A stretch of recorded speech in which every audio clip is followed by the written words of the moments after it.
Pelakon, Raja Ilya memberitahu nyawanya hampir melayang selepas menjadi mangsa doktor estetik palsu. Tambahnya, dia menerima suntikan berbahaya tersebut sekitar tahun 2008 hingga 2009 ketika masih naif dan kurang ilmu. Raja Ilya atau nama sebenarnya, Raja Ramillah Begum Raja Muhammad terpaksa hidup dengan kesan sampingan rawatan yang pernah dilakukan itu. Masa muda, saya tidak berfikir panjang. Ia berlaku apabila saya menghadiri uji bakat filem Tamil di India. Ketika bersembang, penerbit filem mengatakan saya perlu ada beberapa kriteria, terutama bentuk badan. Penerbit menyatakan saya tiada aset seperti punggung besar. Saya menangis kerana merasakan ia adalah diskriminasi. Apabila saya berkongsi cerita ini dengan rakan jurusolek, dia menyarankan saya untuk membuat punggung dan memperkenalkan kepada seorang doktor. Sejak daripada itu juga, Raja Ilya mula mengumpul duit sehingga RM8,000 untuk membuat suntikan filler pada bahagian punggung.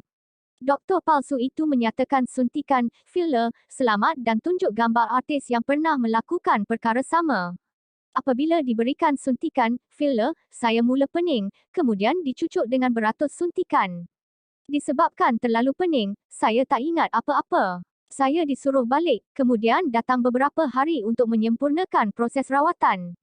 Saya pergi semula beberapa minggu kemudian dan baru sedar melakukan kesilapan besar. Saya kelihatan sangat buruk, macam tempayan.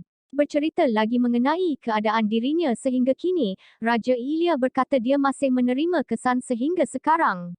Pelakon yang kini menetap di Australia itu berkata, dia mengalami kesan sampingan pada 2015 selepas dimasukkan ke hospital. Ketika itu, baru saya tahu dia bukan doktor, hanya menggunakan sijil palsu untuk menipu orang. Ketika itu, saya digigit kucing dan memutuskan ke klinik untuk mengambil vaksin. Ketika itulah, segalanya terbongkar dan saya hampir mati. Selepas 3 hari mengambil vaksin, saya sakit dan timbul ketulan seluruh badan. Saya tidak boleh berjalan dan bernafas. Saya dimasukkan ke hospital swasta dan tahap kesihatan merudum apabila tekanan darah menurun. Saya dipindahkan ke unit rawatan rapi ICU, sebuah hospital kerajaan. Saya sedih doktor tidak tahu nak buat apa kerana ingatkan saya mempunyai penyakit pelik. Saya akhirnya dimasukkan ke ward pengasingan bakteria berbahaya selama berminggu-minggu. Tambahnya lagi, doktor telah memberikan dos morfin yang tinggi siang dan malam sehingga membuatkannya tidur sepanjang masa. Selepas 2 tahun menyimpan rahsia, Raja Ilya diperkenalkan dengan seorang doktor pembedahan plastik. Doktor itulah yang membantunya membuang minyak silikon sebanyak mungkin. Selepas ujian ke atas ketulan itu dibuat, baru tahu ia adalah minyak silikon yang juga bahan terlarang. Sebab kebanyakan minyak silikon sudah melekat dengan otot, organ dan tulang belakang. Jika mahu membuangnya, saya berdepan risiko lumpuh sebab ia berada sekeliling saraf tunjang.